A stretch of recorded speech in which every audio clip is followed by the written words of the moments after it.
আমরা এটা ভাঙবো দুইটা দিয়ে। দেখো তো, এর উপরে স্কোয়ার আবার সবার উপরে স্কোয়ার মধ্যে প্লাস 1 বাই এর উপরে স্কোয়ার আবার উপরে স্কোয়ার। দেখো তো প্রিয় শিক্ষার্থী বুঝছো কিনা? এটারে ধরো এ, এটারে ধরো B, square plus B square. Square plus B square সূত্র কি? A plus B. তুমি মাইনাসেরটা বসাইতে পারবা, কিন্তু প্লাসেরটা বসাও, যেহেতু আমাদের প্লাসের মান দেওয়া আছে।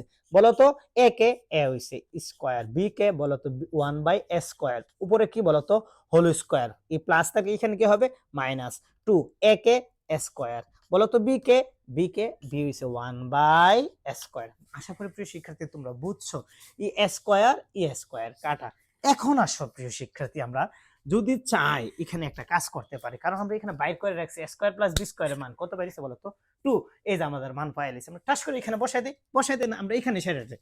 দেখো এটার মান আমরা পাইছি প্রিয় শিক্ষার্থী কত বলো তো 2। এই সম্পূর্ণটার মান স্কোয়ার প্লাস বি স্কোয়ার মান আমরা 2 পাইছি, 2 এর উপরে স্কোয়ার মাইনাসে 2, 2 দুগুণে কত বলো তো 4 মাইনাসে 2, 4 এর থেকে যদি 2 চলে যায় থাকবে কত 2।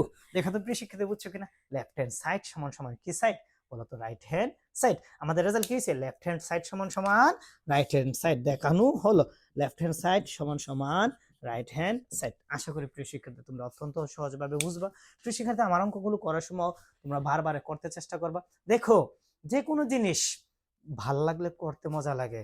অঙ্ক এমন একটা জিনিস, যদি তুমি বেসিক জিনিস না জানো, মূল ভালো করে না বুঝো, কোনোদিন অঙ্ক মুখস্থ করতে পারবে না। অঙ্ক বুঝতে হবে, অঙ্কে বুঝার জিনিস। অঙ্ক করলে তোমার মাইন্ড অনেক পরিষ্কার থাকবে, ভালো বুঝবো, অন্য পড়াশোনাও তোমার মুখস্থ হবে। তাই প্রিয় শিক্ষার্থী অঙ্ক নিয়ে খামখেয়ালি করবে না। অঙ্ক